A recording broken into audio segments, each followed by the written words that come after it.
అందరికీ క్రీస్తునామంలో వందనాలు. యోహాను సువార్త 7వ అధ్యాయం 1వ వచనం నుండి ఈరోజు చదువుకుందాము. దీని ముందటి అధ్యాయాల యొక్క వివరణ, వాటి లింక్స్ కింద డిస్క్రిప్షన్లో ఇచ్చాము, మీరు వాటిని చూడవచ్చు.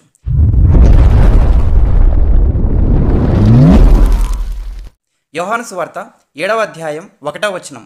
అటు తరువాత యూదులు ఆయనను చంపవెదికినందున యేసు యూదయలో సంచరించనొల్లక గలిలయలో సంచరించుచుండెను. అటు తర్వాత యూదులు యేసుక్రీస్తుని సిలువ వేసి చంపాలి అని చూస్తున్నారు. వాళ్ళు మొదటి నుంచి కూడా యేసుక్రీస్తుని చంపాలనే చూస్తున్నారు. అందుకు యేసుక్రీస్తు యూదయలో సంచరించనొల్లక గలిలయలో సంచరించుచుండెను. అలా యేసుక్రీస్తుని చంపాలి అని అనుకునేవారు ఎక్కువగా యూదయలో ఉన్నారు కాబట్టి అక్కడ కాకుండా గలిలయలో సంచరించుచుండెను. 2వ వచనం. యూదుల పర్ణశాలల పండుగ సమీపించెను గనుక యూదుల పర్ణశాలల పండుగ ఒకటి సమీపించింది. ఆ పర్ణశాలల పండుగ యూదయలోని యెరూషలేములో ముఖ్యంగా జరుపుకుంటారు కాబట్టి అందరూ అక్కడికి వెళ్తారు. ఆ సమయంలో ఆయన సహోదరులు, యేసుక్రీస్తు సహోదరులు యేసుక్రీస్తు ఏం చెప్తున్నారో 3వ వచనంలో చూద్దాం. ఆయన సహోదరులు ఆయనను చూచి, నీవు చేయుచున్న క్రియలు నీ శిష్యులను చూచినట్లు ఈ స్థలము విడిచి యూదయకు వెళ్ళుము. యేసుక్రీస్తు సహోదరులు యేసుక్రీస్తుని చూచి, నీవు చేయుచున్న క్రియలు, నీవేదైతే పనులు చేస్తున్నావో, నీవేదైతే రాజ్య సువార్త ప్రకటిస్తున్నావో అవి నీ శిష్యులు చూచినట్లు, నీ శిష్యులు యూదయలో ఉన్నారు కదా, వాళ్ళు కూడా చూచినట్లు ఈ స్థలము విడిచి యూదయకు వెళ్ళుము. 4వ వచనం. బహిరంగమున అంగీకరింపబడగోరువాడెవడును తన పని రహస్యమున జరిగింపడు. నీవు ఈ కార్యములు చేయుచున్న ఎడల నిన్ను నీవే లోకమునకు కనబరుచుకొనమని చెప్పిరి. బహిరంగమున అంటే ఓపెన్గా అంగీకరింపబడగోరువాడెవడు అంటే సకల జనులు కూడా ఆయన్ని అంగీకరించాలి అని అనుకునేవాడెవడు తన పని రహస్యంగా జరిగింపడు. నీవు ఈ కార్యములు చేయుచున్న ఎడల, యేసుక్రీస్తు చెప్తున్నారు, నీవు ఏ పనులు చేస్తున్నావు? నువ్వు బహిరంగంగా అందరూ అంగీకరించాలి అనే పనులే చేస్తున్నావా? అయితే నీవు అలాంటి కార్యాలే చేయుచున్న ఎడల నిన్ను నీవే లోకమునకు కనబరుచుకొనమని చెప్పి అక్కడ కూడా వెళ్ళి యూదయకు కూడా వెళ్ళి నువ్వే పనులు అయితే చేస్తున్నావు అక్కడ కూడా చెయ్యి అని సహోదరులు చెప్తున్నారు. 5వ వచనం. ఆయన సహోదరులైనను ఆయన యందు విశ్వాసం ఉంచలేదు. యేసుక్రీస్తు సహోదరులు కూడా యేసుక్రీస్తు యందు విశ్వాసం ఉంచలేదు. ఎందుకు వాళ్ళు విశ్వాసం ఉంచలేదు మనం నెక్స్ట్ వచనాల్లో తెలుసుకుంటామండి. అయితే యేసుక్రీస్తు సహోదరులు యేసుక్రీస్తు చనిపోయి తిరిగి 3వ రోజు లేచిన తర్వాత అందరూ యేసుక్రీస్తుని విశ్వసిస్తారు. అది కూడా మనం చదువుతాం తర్వాతి లేఖనాలలో. 6వ వచనం. యేసు, నా సమయం ఇంకనూ రాలేదు, మీ సమయం ఎల్లప్పుడూ సిద్ధముగానే ఉన్నది. యేసుక్రీస్తుని యూదులు చంపాలి, సిలువ వేయాలి అని అనుకుంటున్నారు కాబట్టి ఆ సిలువ వేసి వాళ్ళు యేసుక్రీస్తుని చంపే సమయం ఇంకా రాలేదు. ఆయన అక్కడ ఉండాలి, ఆయన అక్కడ ఉండి దేవుని రాజ్య సువార్తను ప్రకటించాలి. ఆ తర్వాత ఆయన సిలువ వేయబడాలి. కాబట్టి ఆయన ఎప్పుడు చంపబడాలో, ఎప్పుడు సిలువ వేయబడాలో యేసుక్రీస్తుకు తెలుసు కాబట్టి యేసు, నా సమయం ఇంకనూ రాలేదు, మీ సమయం ఎల్లప్పుడూ సిద్ధంగానే ఉన్నది. 7వ వచనం. లోకం మిమ్మల్ని ద్వేషింపనేరదు గాని దాని క్రియలు చెడ్డవని నేను దాన్ని గూర్చి సాక్ష్యం ఇచ్చుచున్నాను కనుక అది నన్ను ద్వేషించుచున్నది. ఇక్కడ మనం 6వ వచనంలో కూడా మీ సమయం ఎల్లప్పుడూ సిద్ధంగానే ఉన్నది అని ఉంది కదండి. ఎందుకంటే 7వ వచనంలో యేసుక్రీస్తు చెప్తున్నాడు, లోకం మిమ్మల్ని ద్వేషింపనేరదు కానీ లోకం మిమ్మల్ని ద్వేషించదు. అంటే యేసుక్రీస్తు సహోదరుల్ని ద్వేషించదు, లేదా అలాంటి వారిని లోకము ద్వేషించదు. దాని క్రియలు చెడ్డవని నేను దాన్ని గురించి సాక్ష్యం ఇచ్చుచున్నాను కనుక అది నన్ను ద్వేషించుచున్నది. దాని క్రియలు చెడ్డవి అని నేను సాక్ష్యం ఇస్తున్నాను. అంటే యేసుక్రీస్తు లోకం యొక్క క్రియలు చెడ్డవని నేను సాక్ష్యం ఇస్తున్నాను కనుక అది నన్ను ద్వేషించుచున్నది. లోకం నన్ను ద్వేషిస్తుంది, నన్ను చంపాలని చూస్తుంది, కానీ మిమ్మల్ని ద్వేషింపనేరదు. ఎందుకంటే మీరు కూడా అలాంటి వారే, అలాంటి క్రియలు చేయాలని అనుకుంటున్నారు కాబట్టి మిమ్మల్ని లోకం ద్వేషింపనేరదు. అదేవిధంగా యేసుక్రీస్తుని చాలామంది నమ్మరండి. యేసుక్రీస్తు సహోదరులు కూడా యేసుక్రీస్తుని నమ్మలేదు. దానికి కారణం ఏంటి అంటే వాళ్ళు ఏవైతే పనులు చేయాలనుకుంటున్నారో ఆ పనులు సత్య సంబంధమైనవి కావు, అంటే దేవుడి ప్రకారంగా జరిగించేవి కావు, మంచి పనులు కావు. కాబట్టి ఏవైతే వాళ్ళు పనులు చేయాలనుకుంటున్నారో అవి యేసుక్రీస్తు దగ్గరికి వస్తే లేదా బైబిల్ దగ్గరికి వస్తే అవి చెడ్డవి అని కనిపిస్తాయి. కాబట్టి వాళ్ళు అసలు యేసుక్రీస్తుని నమ్మడానికి కానీ బైబిల్ దగ్గరికి కానీ రారు. వాళ్ళు దూరంగా వెళ్ళిపోయి ఆయన్ని నమ్మరు. కొంతమంది అయితే ఆయన్ని చంపాలని చూస్తారు. ఎందుకంటే ఆయన చంపేసినా ఏమవుతుంది? ఒకవేళ ఆయన చంపేస్తే వాళ్ళ తప్పులు, వాళ్ళు చేసే చెడ్డ పనులు ఏవైతే ఉన్నాయో అవి తప్పు అని చెప్పడానికి ఇంకెవరు ఉండరు. కాబట్టి అలాంటి వారిని చంపేయాలి అని లోకం చూస్తుంది. అయితే అందరూ కాదు, కొంతమంది అయితే అసలు ఆయన నమ్మకుండా దూరంగా వెళ్ళిపోతారు. అప్పుడు ఏం జరుగుతుందంటే వాళ్ళు ఏ క్రియలు అయితే చేస్తున్నారో మేము కరెక్టే చేస్తున్నాము, మేము ఎలాంటి తప్పు చేయట్లేదు అని ఈజీగా వాళ్ళని వాళ్ళు సమర్థించుకోవడం కుదురుతుంది. అదే బైబిల్ దగ్గరికి వస్తే అలా సమర్థించుకోవడం కుదరదు. బైబిల్లో ఏవి మంచి పనులు ఏవి చెడ్డ పనులు ఉంటాయి. వాళ్ళు ఏ చెడ్డ పనులు అయితే ఒకవేళ చేయాలనుకుంటున్నారో అలాంటివి చేయకుండా ఉండాలి. కాబట్టి వాళ్ళు యేసుక్రీస్తు దగ్గరికి రారు. ఇంకా వాళ్ళు లోకంలో ఉండే కొన్ని పనులు ఏవైతే వాళ్ళకి సంతోషాన్ని కలిగిస్తాయో అవి చెడ్డ పనులైనా సరే అవి చేసి హ్యాపీగా ఉండాలి అని వాళ్ళని వాళ్ళు అనుకుంటారు కాబట్టి యేసుక్రీస్తు దగ్గరికి వారు రారు. కానీ ఎవరైతే నిజంగా మారు మనసు పొంది నేను ఇక నుంచైనా దేవుడి పనులు చేయాలి, దేవుడు చెప్పిన విధంగా బ్రతకాలి అనే మనసు ఉన్నవారు యేసుక్రీస్తు దగ్గరికి వస్తారు. అదండి, అందుకు వాళ్ళ సహోదరులు యేసుక్రీస్తుని నమ్మలేదు. ఎందుకంటే వాళ్ళు ఇంకా లోకంలో ఉన్న కొన్ని పనుల్ని, చెడ్డ పనుల్ని ఇంకా చేయాలి అని, ఇంకా వాళ్ళ ప్రేమ లోకం మీదే ఉంది. దేవుని మీద కానీ యేసుక్రీస్తు మీద కానీ వాళ్ళ ప్రేమ లేదు. అందుకే యేసుక్రీస్తు దగ్గరికి రారు. 8వ వచనం, మీరు పండుగకు వెళ్ళుడి, నా సమయం ఇంకనూ పరిపూర్ణం కాలేదు గనుక నేను ఈ పండుగకు ఇప్పుడే వెళ్ళనని వారితో చెప్పాను. మీరు పండుగకు వెళ్ళండి, నా సమయం ఇంకనూ పరిపూర్ణం కాలేదు కాబట్టి మీరు వెళ్ళండి అని యేసుక్రీస్తు తన సహోదరులతో చెప్పాడు. 9వ వచనం, ఆయన వారితో ఇలాగున చెప్పి గలిలయలో నిలిచిపోయాను. ఆయన మాత్రం గలిలయలో ఉన్నాడు, వాళ్ళ సహోదరుని వెళ్ళమన్నాడు. 10వ వచనం, అయితే ఆయన సహోదరులు పండుగకు వెళ్ళిపోయిన తరువాత ఆయన కూడా బహిరంగముగా వెళ్ళక రహస్యముగా వెళ్ళెను. ఆయన సహోదరులు వెళ్ళిపోయిన తరువాత యేసుక్రీస్తు కూడా బహిరంగంగా వెళ్ళక రహస్యముగా యెరూషలేముకు వెళ్ళారు. 11వ వచనం, పండుగలో యూదులు ఆయన ఎక్కడనని ఆయనను వెదుకుచుండిరి. పర్ణశాల పండుగ జరుగుతుందండి. అప్పుడు యూదులు ఆయన ఎక్కడ అని, యేసుక్రీస్తు ఎక్కడని ఆయనను వెదుకుచుండిరి. పర్ణశాల పండుగ యెరూషలేములో జరుగుతుంది. ఆ యెరూషలేములో పర్ణశాల పండుగ జరిగే సమయంలో యేసుక్రీస్తు కూడా అక్కడ వచ్చి ఉంటాడని యూదులు ఆయన ఎక్కడ ఉన్నాడని వెదుకుచున్నారు. 12వ వచనం, మరియు జనసమూహములలో ఆయనను గూర్చి గొప్ప సణుగు పుట్టెను.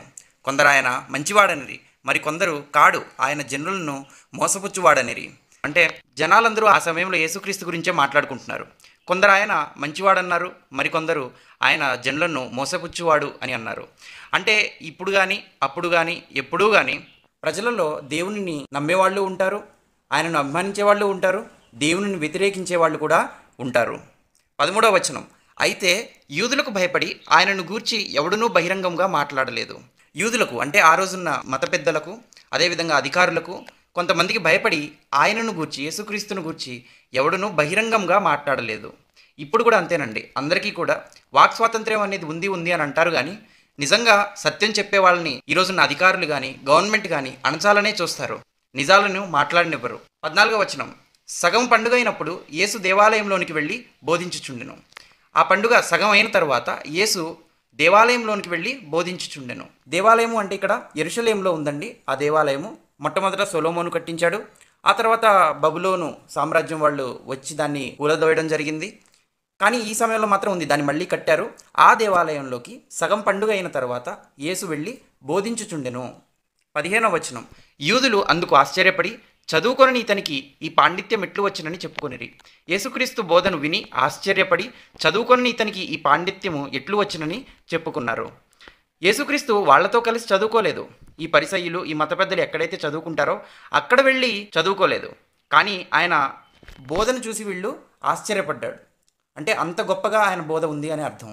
అయితే ఆయన చదువుకోలేదని కాదు, ఆయన దేవుడు కాబట్టి ఆయనకి అన్నీ తెలుసు. స్కూల్కి వెళ్ళి లేదా ఫార్మల్ ఎడ్యుకేషన్ అంటారు, అక్కడికే వెళ్ళి చదువుకోవాల్సిన అవసరం లేదు. జ్ఞానాన్ని మనం ఎక్కడుండైనా సంపాదించవచ్చు. ఆయన చదువుకున్నాడు, ఆయనకు ఆ జ్ఞానం ఉంది. కానీ వీళ్ళు ఎక్కడైతే నేర్చుకున్నారో అక్కడ మాత్రం ఆయన నేర్చుకోలేదు. కాబట్టి వాళ్ళు చదువుకొని ఇతనికి ఈ పాండిత్యం ఎట్లు వచ్చినని వాళ్ళు చెప్పుకున్నారు. 16వ వచనం, అందుకు యేసు, నేను చేయబోధ నాది కాదు, నన్ను పంపిన వానిదే. అంటే ఈ యూదులు ఆయన బోధ చూసే కదండి ఆశ్చర్యపడింది. నేను చేయు బోధ నాది కాదు, నన్ను పంపిన వానిదే. అంటే తండ్రి దగ్గర నుంచి ఏదైతే బోధ ఉందో ఆ బోధనే నేను మీకు బోధిస్తున్నాను. నా సొంత బోధ నేను బోధించట్లేదు. నేను నా సొంతంగా నా మెదడులోంచి వచ్చింది, నేను ఆలోచించుకొని కల్పించింది, లేదా నా యొక్క సొంత తర్కం నేను మీకు చెప్పట్లేదు. నేను ఏదైతే బోధిస్తున్నానో అది తండ్రి అయిన దేవుడు నన్ను చెప్పమన్నాడు, అదే బోధను నేను మీకు బోధిస్తున్నాను అని యేసుక్రీస్తు చెప్తున్నారు. 17వ వచనం, ఎవడైనను ఆయన చిత్తము చొప్పున చేయనిశ్చయించుకున్నాడలా ఆ బోధ దేవుని వలన కలిగినదో లేక నా ఎంతటి నేనే బోధించుతున్నానో వాడు తెలుసుకున్నాను. ఎవడైనను ఆయన చిత్తము చొప్పున చేయనిశ్చయించుకున్నాడలా. ఒకవేళ ఈ యూదులు ఎవరైతే యేసుక్రీస్తు బోధను విన్నారో వాళ్ళు నిజంగా దేవుని చిత్తము చొప్పున చేయాలి అని వాళ్ళు నిశ్చయించుకొని ఉంటే యేసుక్రీస్తు యొక్క బోధ దేవుని వలన కలిగినదో లేక యేసుక్రీస్తు తనంతట తానే బోధించుచున్నాడో వాళ్ళకి అర్థమై ఉండేది. కానీ ఈ మత పెద్దలనే వాళ్ళు చెప్పుకోవడానికి, బయట జనాలకు చెప్పుకోవడానికి వేషధారణతో వాళ్ళు దేవుణ్ణి మేము నమ్ముతున్నాము, దేవుడి చిత్తం మేము చేయాలి అని అనుకుంటామని అంటూ ఉంటారు. కానీ వాళ్ళు నిజంగా దేవుని చిత్తం చేయాలని నిశ్చయించుకోలేదు. ఒకవేళ నిశ్చయించుకొని ఉండుంటే ఆ బోధ అంటే యేసుక్రీస్తు బోధ దేవుని వలన కలిగినదో లేక యేసుక్రీస్తు తనంతట తానే బోధించుచున్నాడో తెలిసిపోయేది. ఈ రోజుల్లో కూడా అంతేనండి. ఎవరైనా సరే వాళ్ళు బోధించే బోధ దేవుడి నుండి వచ్చిందో లేదా వాళ్ళ సొంత బోధ చేస్తున్నారో ఒకవేళ మీరు తెలుసుకోవాలని అనుకుంటే ముందు మీకు దేవుని చిత్తం చొప్పున నేను చేయాలి అనే ఒక మంచి మనసు ఉండాలి. అప్పుడే కదండి ఆ బోధ దేవుడి దగ్గర నుంచి వచ్చిందో లేదో మీకు అర్థమవుతుంది. అలా అర్థమయ్యేటట్టు దేవుడు చేస్తాడు. మీకు ఆ మనసు ముందు ఉండాలి అని మనకి 17వ వచనంలో మనం తెలుసుకోవచ్చు. 18వ వచనం కూడా కలిపే ఉంది, ఒకసారి చదువుదామండి. తనంతట తానే బోధించువాడు స్వకీయ మహిమను వెతుకును గాని తన్ను పంపిన వాని మహిమను వెతుకువాడు సత్యవంతుడు, ఆయన యందు ఏ దుర్నీతియు లేదు. తనంతట తానే బోధించువాడు అంటే దేవుడు చెప్పింది కాకుండా సొంతంగా ఎవరైతే బోధిస్తున్నారో వాళ్ళు స్వకీయ మహిమను వెతుకును, వాళ్ళు వాళ్ళ యొక్క మహిమని వెతుక్కుంటారు. వాళ్ళకి గౌరవం వచ్చేలాగా వాళ్ళు దేవుడు చెప్పనివి కూడా చెప్పి ఉపయోగం వాళ్ళకి వచ్చేలా చూసుకుంటారు. సమాజం నుంచి మాకు గౌరవం కావాలనో లేదా వాళ్ళ యొక్క మహిమ వాళ్ళందరూ పొగడాలని ఆ విధంగా వాళ్ళ బోధ ఉంటుంది. కానీ తన్ను పంపిన వాని మహిమను వెతుకువాడు సత్యవంతుడు అంటే నిజమైన దేవుడు తండ్రి యొక్క మహిమను ఎవరైతే వెతుకుతారో వాడు సత్యవంతుడు. వాళ్ళు బోధించే బోధ దేవుడి యొక్క మహిమను పెంచుతుంది అంటే వాడు సత్యవంతుడు అని మనం గుర్తించవచ్చు. ఆయన యందు ఏ దుర్నీతియూ లేదు. దేవుడి బోధను బోధించే వారి యందు ఏ దుర్నీతియూ లేదు. 19వ వచనం, మోషే మీకు ధర్మశాస్త్రము ఇయ్యలేదా? అయినను మీలో ఎవడును ఆ ధర్మశాస్త్రమును గైకొనుడు, మీరెందుకు నన్ను చంపజూచుచున్నారని వారితో చెప్పాను. మోషే మీకు ధర్మశాస్త్రము ఇయ్యలేదా అంటే పాత నిబంధన కాలంలో తండ్రి అయిన దేవుడు మోషే ద్వారా ధర్మశాస్త్రాన్ని ఇచ్చాడు.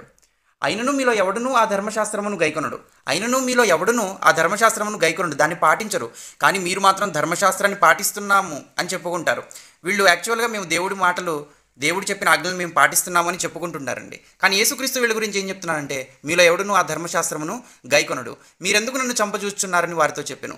మీరు మాత్రం ధర్మశాస్త్రం గైకొనరు కానీ మీరు మాత్రం పాటించరు, కానీ నేను ధర్మశాస్త్రం పాటించట్లేదు అని తప్పుడు మాట చెప్పి నన్ను చంపాలి అని మీరు చూస్తున్నారు అని ఆయన 19వ వచనంలో చెప్తున్నారండి.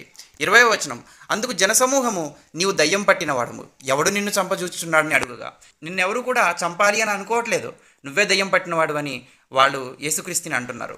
21వ వచనం, యేసు వారిని చూచి నేను ఒక కార్యము చేసి తిని అందుకు మీరందరూ ఆశ్చర్యపడుచున్నారు. ఆయన ఏం చేశారంటే విశ్రాంతి దినం రోజు ఒకరిని స్వస్థపరిచాడండి. అప్పటి నుంచి వీళ్ళు దానికి ముందు నుంచి కూడా వాళ్ళకి కొన్ని కారణాలు ఉన్నాయి యేసుక్రీస్తుని చంపాలి అని అనుకోవడానికి. ఒక కారణం వాళ్ళు చెప్పేది ఏంటంటే యేసుక్రీస్తు విశ్రాంతి దినాన్ని మీరుతున్నాడు, ఆయన ఆచరించట్లేదు, నిజంగా దేవుడి దగ్గర నుంచి వచ్చేవాడే అయితే వాడు విశ్రాంతి దినాన్ని ఆచరిస్తాడు కదా, యేసుక్రీస్తు ఆచరించట్లేదు అని జనాలకు చెప్పి యేసుక్రీస్తుని చంపాలి అని అనుకుంటున్నారు. విశ్రాంతి దినాచారం అనేది ధర్మశాస్త్రంలోనే మోషే ద్వారా ఇయ్యబడింది. యేసు అందుకే వారిని చూచి నేను ఒక కార్యం చేసి తిని అందుకు మీరందరూ ఆశ్చర్యపడుచున్నారు, నేను విశ్రాంతి దినం రోజు స్వస్థత చేసినందుకు ఆశ్చర్యపడి నన్ను చంపాలని మీరు చూస్తున్నారు అని ఆయన ఇక్కడ 21వ వచనంలో చెప్తున్నారు. అంటే చంపాలని చూస్తున్నారు, ఇవన్నీ కూడా మనం దీని ముందు వచనాల్లో మనం చదువుకున్నామండి. యేసుక్రీస్తుని ఎందుకు యూదులు చంపాలి అని అనుకున్నారో మనం యోహాను సువార్త 6వ అధ్యాయంలో కూడా మనం చదువుకునేటప్పుడు ఆల్రెడీ నేర్చుకున్నాం కాబట్టి దాన్ని కూడా కలిపి నేను మీకు చెప్తున్నాను. 22వ వచనం, మోషే మీకు సున్నతి సంస్కారం నియమించెను, ఈ సంస్కారం మోషే వలన కలిగినది కాదు, పితరుల వలనే కలిగినది, అయినను విశ్రాంతి దినమున మీరు మనుష్యునికి సున్నతి చేయుచున్నారు. మోషే మీకు సున్నతి అనే ఆచారాన్ని నియమించాడు కదా, ఈ సంస్కారము మోషే వలన కలిగినది కాదు. మోషేకు ముందే అబ్రహాం నుంచి కూడా ఈ సున్నతి అంటారు కదండి, దాన్ని చేస్తూ ఉన్నారు. అయినను విశ్రాంతి దినమున మీరు మనుష్యునికి సున్నతి చేయుచున్నారు. మరి విశ్రాంతి దినం రోజు మీరు ఆ సున్నతి అనేది చేస్తున్నారు కదా. 23వ వచనం, మోషే ధర్మశాస్త్రమును మీరకుండునట్లు ఒక మనుష్యుడు విశ్రాంతి దినమున సున్నతి పొందును కదా. మోషే ధర్మశాస్త్రము మీరట్లేదు కదా, ఆ మనుష్యుడు ఎప్పుడైతే విశ్రాంతి దినం రోజు సున్నతి పొందుతున్నాడో ఆ రోజు సున్నతి పొందినందున మోషే ధర్మశాస్త్రాన్ని మీరినట్టు కాదు కదా. ఇట్లుండగా నేను విశ్రాంతి దినమున ఒక మనుషుని పూర్ణ స్వస్థత గలవానిగా చేసినందుకు మీరు నా మీద ఆగ్రహపడుచున్నారేమి. విశ్రాంతి దినం రోజు సున్నతి పొందాడు, కానీ ఆయన ఎవరైతే సున్నతి పొందాడో అతను విశ్రాంతి దినాన్ని మీరినట్టు కాదు. ఇట్లుండగా నేను విశ్రాంతి దినమున ఒక మనుషుని పూర్ణ స్వస్థత గలవానిగా చేసినందుకు ఆయన్ని బాగుపరిచాను కదా, దానికి మీరెందుకు నన్ను ఆగ్రహపడుచున్నారు. విశ్రాంతి దినం రోజు ఆయన ఒకరిని స్వస్థత చేశాడు యేసుక్రీస్తు, అది తప్పు కాదండి. ఎందుకంటే విశ్రాంతి దినం రోజు జీవనోపాధికి సంబంధించిన ఏ పని చేయొద్దని దేవుడు మోషే ద్వారా పాత నిబంధన గ్రంథంలో ఆజ్ఞాపించినట్టు మనం చూస్తామే కానీ విశ్రాంతి దినం రోజు స్వస్థత చేయకూడదు ఇలాంటివి చెప్పలేదండి. యేసుక్రీస్తు ఎప్పుడు కూడా విశ్రాంతి దినాచారాన్ని మీరలేదు. సున్నతి చేయడం వలన మీరు విశ్రాంతి దినాచారాన్ని మీరినట్టు కాదు కదా, అలాగే నేను కూడా విశ్రాంతి దినం రోజు ఒకరిని స్వస్థతపరిచినంత మాత్రాన విశ్రాంతి దినాన్ని మీరినట్టు కాదు అని వాళ్ళకి అర్థం అవ్వాలని చెప్తున్నాడు. 24వ వచనం, వెలిచూపును బట్టి తీర్పు తీర్చక న్యాయమైన తీర్పు తీర్చుడ. నేను వెలిచూపును బట్టి అంటే బయట ఏదైతే కనిపిస్తుందో దాన్ని బట్టి తీర్పు తీర్చకండి.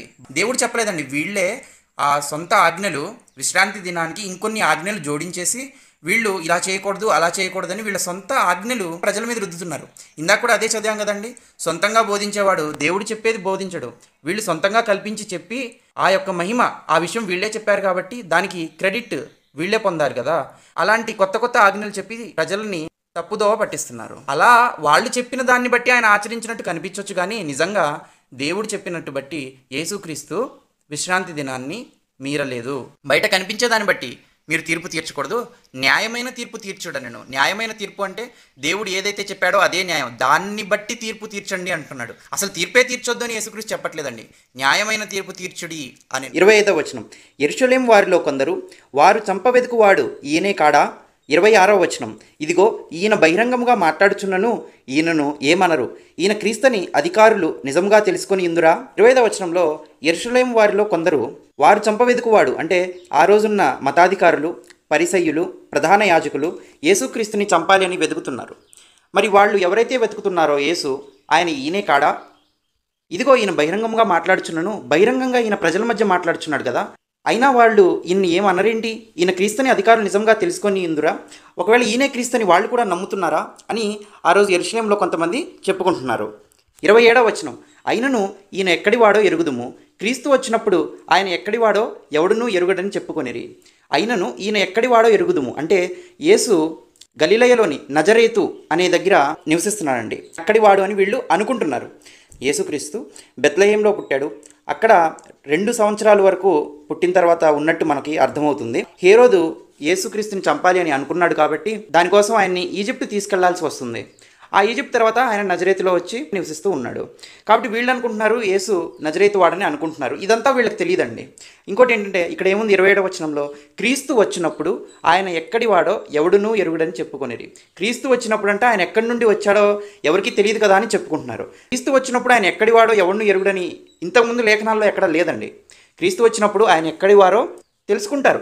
ఆ విషయం మనకి లేఖనాలు చదివినప్పుడు తెలుస్తుంది. ఆయన బెత్లెహేంలో పుడతాడని తెలుస్తుంది, ఇంకా ఆయన గురించిన చాలా ఇన్ఫర్మేషన్ ఉంటుంది. కానీ వీళ్ళకి తెలియని విషయం అంటే క్రీస్తు వచ్చినప్పుడు ఆయన ఎక్కడి వాడో ఎవడునూ ఎరుగడు, ఆ మాట కరెక్ట్ కాదండి. కానీ వీళ్ళు అదే కరెక్ట్ అని చెప్పేసుకుంటున్నారు.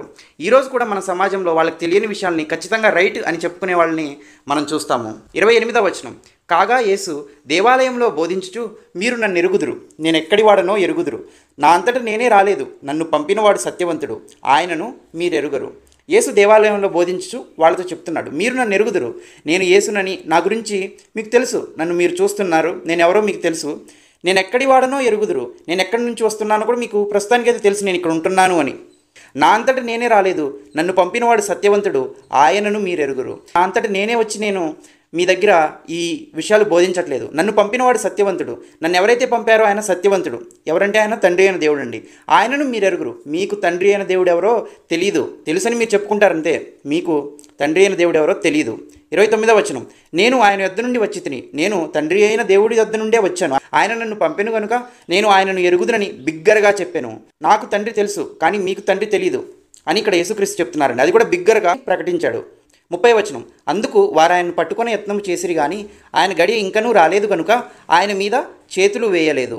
అందుకు వారు ఆయన పట్టుకునే యత్నం చేశారండి. ఎందుకంటే ఆల్రెడీ యేసుక్రీస్తుని పట్టుకొని చంపాలి అని అనుకుంటున్నారని మనం ఇప్పటికీ చాలాసార్లు చెప్పుకున్నాం. ఎప్పుడైతే ఆయన ఆ మాట చెప్పాడో, నాకు తండ్రి తెలుసు, నన్ను తండ్రి పంపించాడు అని ఎప్పుడైతే ఆయన చెప్పాడో వాళ్ళకు ఒక అవకాశం వచ్చింది. ఏంటి అంటే దేవుడి పేరు మీద ఈయన అబద్ధాలు చెప్తున్నాడు అని ఒక తప్పుడు మాట చెప్పి ఆ ఉద్దేశంతో యేసుక్రీస్తుని పట్టుకొని చంపొచ్చు అనే ఒక ఛాన్స్ వచ్చింది. కాబట్టి వాళ్ళు ఆయన పట్టుకోవాలని ప్రయత్నించారు. ఆయన గడి ఇంకనూ రాలేదు కనుక ఆయన మీద ఎవరు కూడా చేతులు కూడా వేయలేపారు. ఆయన గడి ఇంకనూ రాలేదంటే ఆయన ఇంకొన్ని రోజులు వీళ్ళ మధ్య ఉండి దేవుని యొక్క రాజ్య సువార్తను గురించి ప్రకటించాల్సి ఉంది. ఆ తర్వాత ఆయన్ని చంపేస్తారు. కాబట్టి ఆయన సమయం ఇంకా రాలేదు. 31వ వచనం, మరియు జనసమూహంలో అనేకులు ఆయన యందు విశ్వాసం ఉంచి, క్రీస్తు వచ్చినప్పుడు ఈయన చేసిన వాటికంటే ఎక్కువైన సూచక్రియలు చేయునా అని చెప్పుకొనిరి. జనసమూహంలో చాలామంది ఆయన యందు విశ్వాసం ఉంచి, అంటే ఈయన క్రీస్తు అని ఇంకా వాళ్ళు ఖచ్చితంగా నమ్మలేదు, కానీ ఈయన దేవుడి దగ్గర నుంచే వచ్చాడు అన్న విషయం మాత్రం వాళ్ళు నమ్ముతున్నారు. క్రీస్తు వచ్చినప్పుడు ఈయన చేసిన వాటికంటే ఎక్కువైన సూచక్రియలు చేయునా అంటే యేసు వాళ్ళ మధ్య చేసిన సూచక్రియలను వాళ్ళు చూశారు కదండి. ఆ సూచక్రియలు చూసి ఖచ్చితంగా ఈయన దేవుడి దగ్గర నుండే వచ్చాడు అని వాళ్ళు కూడా నమ్ముతున్నారు. ఇంకొంచెం అయితే ఈయనే క్రీస్తు అని నమ్మేస్తారనమాట. అంతదాకా వచ్చేసారు. ప్రస్తుతానికి ఇంకా వాళ్ళు 100% నమ్మకపోయినా ఒకవేళ క్రీస్తు వచ్చినా ఈయనకంటే ఎక్కువ సూచక్రియలు చేస్తాడా అని అనుకుంటున్నారంటే ఆయన సూచక్రియలు కానీ ఆయన మాటలు కానీ ఎంత ప్రభావితంగా ఉన్నాయో ఒకసారి చూడండి. 32వ వచనం, జనసమూహము ఆయనను గూర్చి ఇలాగ సణుగుకొంట పరిసయ్యులు విన్నప్పుడు ప్రధాన యాజకులను పరిసయ్యులను ఆయనను పట్టుకొనుటకు బంట్రౌతులను పంపిరి.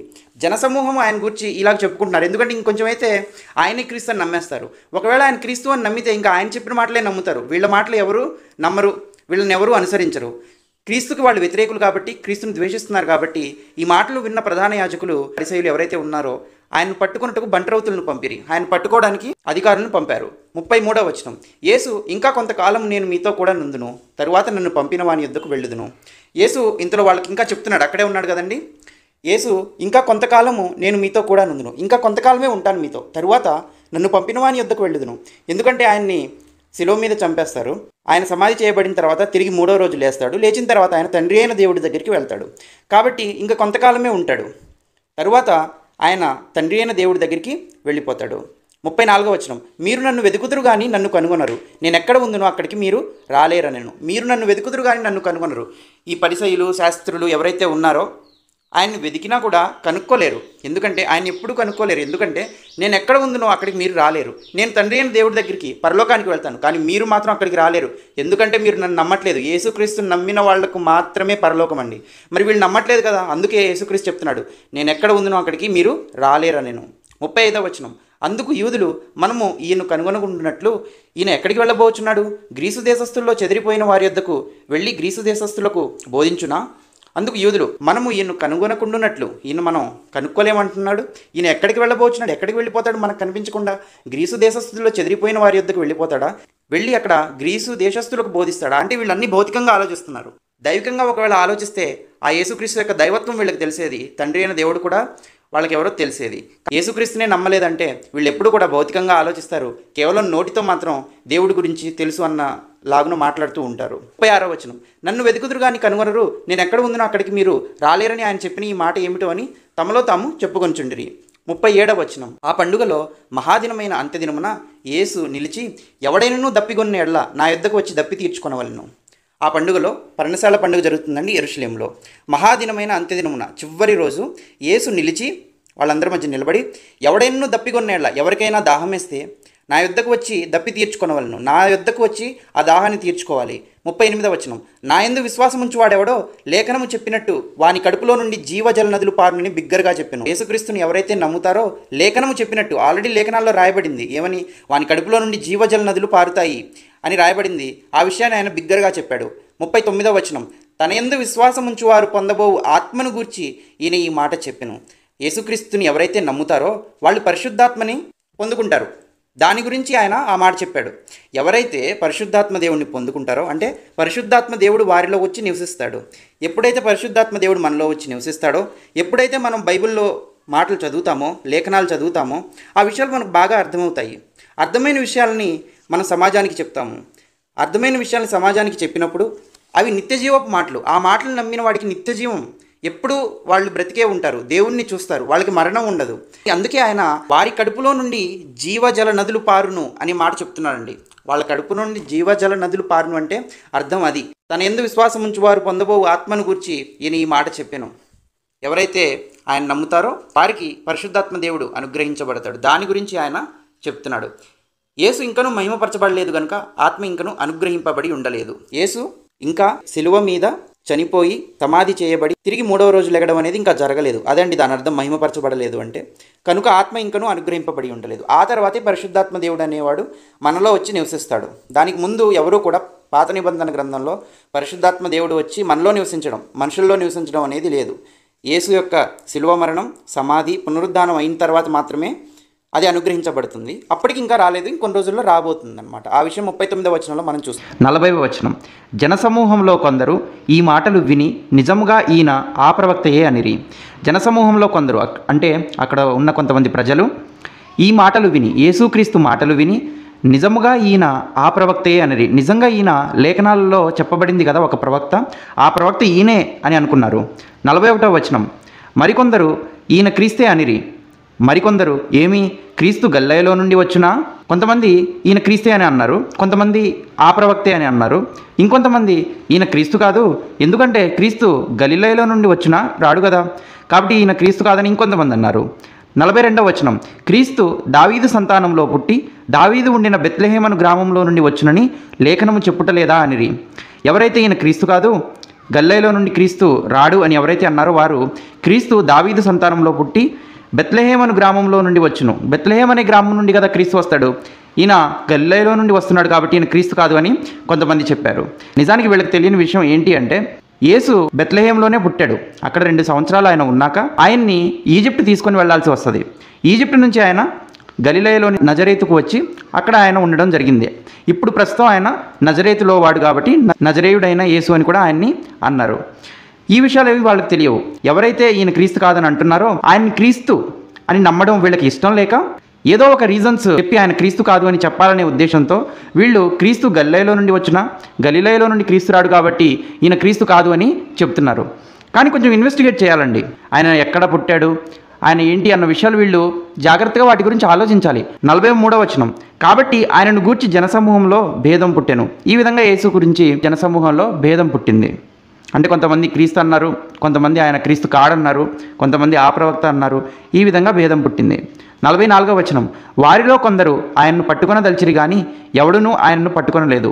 వారిలో కొందరు యేసుని పట్టుకోవాలని అనుకున్నారు కానీ ఎవడునూ ఆయన్ని పట్టుకొనలేదు. అంటే ఎవరు ఆయన మీద చేతులు వేయలేకపోయారు. 45వ వచనం, ఆ బంట్రౌతులు ప్రధాన యాజకుల యొద్దకును పరిసయ్యుల యొద్దకును వచ్చినప్పుడు వారు ఎందుకు మీరు ఆయన్ను తీసుకొని రాలేదని అడుగుగా, ఆల్రెడీ వీళ్ళు ప్రధాన యాజకులు పరిసయ్యులు ఎవరైతే యేసు క్రీస్తు కాదని ఎవరైతే అంటున్నారో వ్యతిరేకిస్తున్నారో వాళ్ళు యేసుని తీసుకొని రండి అని బంట్రౌతుల్ని అంతకుముందే పంపారు. అయితే వాళ్ళు వట్టి చేతులతో వచ్చారు, యేసుక్రీస్తుని పట్టుకొని రాకుండా వచ్చేసారు వాళ్ళ దగ్గరికి. వచ్చినప్పుడు వారు ఎందుకు మీరు ఆయన తీసుకొని రాలేదని అడుగుగా, ఎందుకు మీరు యేసుక్రీస్తుని తీసుకొని రాలేదు అని అడుగుగా 46వ వచనం, ఆ బంట్రౌతులు ఆ మనుషుడు మాట్లాడినట్లు ఎవడునూ ఎన్నడనూ మాట్లాడలేదనిరి. ఆ బంట్రౌతులు యేసుక్రీస్తు మాట్లాడినట్టు ఎవడునూ ఎన్నడనూ మాట్లాడలేదనిరి. మేము వెళ్ళి ఆయన్ని తీసుకొద్దామని వెళ్ళాము, ఆయన పట్టుకోవడానికే వెళ్ళాము, కానీ ఆయన మాటలు వింటుంటే అసలు ఈయనలాగా ఇప్పటివరకు ఎవరూ మాట్లాడలేదు, ఈయన్ని అరెస్ట్ చేయాలి, ఈయన పట్టుకొని రావాలని మాకే అనిపించట్లేదు, ఆయన నిజంగా దేవుడి దగ్గర నుంచి వచ్చాడని మాకు అనిపిస్తుంది, ఆయనలో ఎలాంటి తప్పును మేము చూడలేకపోతున్నాము అనే ఉద్దేశంతో వాళ్ళు పరిసయ్యులతో చెప్తున్నారు. 47వ వచనం, అందుకు పరిసయ్యులు మీరు కూడా మోసపోయారా అని బంట్రౌతులను అంటున్నారు. అంటే కొంతమంది ఆయన క్రీస్తుని నమ్ముతున్నారు కదండి, ఆయన దేవుడి దగ్గర నుంచే పంపబడ్డాడు అని చాలామంది నమ్ముతున్నారు కదా, వాళ్ళలాగే మీరు కూడా మోసపోయారా అని అడుగుతున్నారు. 48వ వచనం, అధికారుల్లో కానీ పరిసయ్యుల్లో కానీ ఎవడైనను ఆయన యందు విశ్వాసం ఉంచినా అయితే ధర్మశాస్త్రం ఎరుగని ఈ జనసమూహము శాపగ్రస్తమైనదని వారితో అనిరి. ఆ బంట్రోలతో ఏమంటున్నారంటే, మేము అంటే పరిసయ్యులు కానీ అధికారులు కానీ ఆయన యందు మేము విశ్వాసం ఉంచామా, మీరెందుకు విశ్వాసం ఉంచుతున్నారంటే మీకు ధర్మశాస్త్రం తెలియదు అని అంటున్నారు. నిజానికి ధర్మశాస్త్రం ఈ పరిసయ్యులకే సరిగ్గా తెలియదండి. వాళ్ళు తెలుసు అని చెప్తారు, దేవుడి ఆజ్ఞలను పాటిస్తున్నాము, మాకు దేవుడి గురించి అన్నీ తెలుసు అని అంటారు, కానీ వీళ్ళకి నిజంగా ధర్మశాస్త్రం ఏముందో సరిగ్గా తెలియదు. ఒకవేళ నిజంగా వీళ్ళకి ధర్మశాస్త్రం ఆ లేఖనాల యొక్క సారాంశం వాటి అర్థం నిజంగా వీళ్ళకి తెలిస్తే యేసే క్రీస్తు అని ఈ పాటికల్లో వాళ్ళకి అర్థమైపోయేది. కానీ వాళ్ళకి అర్థం కాదు, కానీ వేరే వాళ్ళకి ధర్మశాస్త్రం తెలియదు అని చెప్పి రివర్స్లో వేరే వాళ్ళని అంటున్నారండి ఈ పరిసయ్యులు. 50వ వచనం, అంతకు మునుపు ఆయన యొద్దకు వచ్చిన నికోదేము వారిలో ఒకడు. అంతకు మునుపు ఆయన యొద్ద కంటే యేసుక్రీస్తు యొద్దకు వచ్చిన నికోదేము అనే పరిసయ్యుడు కూడా యోహాను సువార్త 3వ అధ్యాయంలో ఆల్రెడీ మనం చూసాం. అంటే ఆ నికోదేము అనే ఆయన యేసుక్రీస్తు దగ్గరికి వచ్చి ఆయనతో కొన్ని విషయాల గురించి మాట్లాడతాడు. వాళ్ళ సంభాషణని యేసుక్రీస్తు నికోదేము మధ్య సంభాషణ మనం యోహాను సువార్త 3వ అధ్యాయంలో చూస్తాం.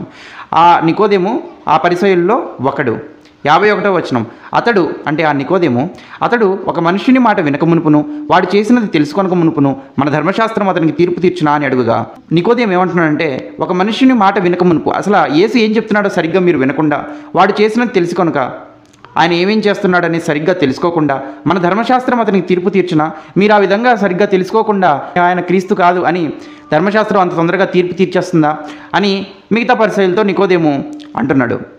52వ వచనం, వారు అంటే పరిసయ్యులు వారు నీవును గలిలయుడవా, విచారించి చూడుము, గలిలయలో ఏ ప్రవక్తయు పుట్టడనిరి. నీవు కూడా గలిలయలో నుండే వచ్చావా ఏంటి నికోదేము, నీది ఆ యేసుది ఒకే ఊరా, విచారించి చూడు, గలిలయలో ఏ ప్రవక్తయు పుట్టడనిరి. గలిలయలో నుండి క్రీస్తు రాడు కదా, విచారించి చూడు అంటున్నారు. యాక్చువల్గా వీళ్ళే విచారించలేదండి, విచారించుంటే యేసు బెత్లెహేంలో పుట్టాడన్న విషయం ఈ పాటికల్లో వాళ్ళకి అర్థమై ఉండేది. వీళ్ళు విచారించరు కానీ వేరే వాళ్ళని విచారించు అని రివర్స్లో అంటుంటారు. 53వ వచనం, అంతటా ఎవరి ఇంటికి వారు వెళ్ళిరి. యోహాను సువార్త 7వ అధ్యాయం 53వ వచనం వరకు ఉన్నాయి, అవన్నీ కంప్లీట్ అయిపోయాయి. యోహాను సువార్త 8వ అధ్యాయం అది నెక్స్ట్ వీడియోలో మనం చదువుకుందాము. ఈ వీడియోస్ అన్ని కంటిన్యూగా చూడాలి అంటే ఛానల్ సబ్స్క్రైబ్ చేసుకోండి. Thank you very much.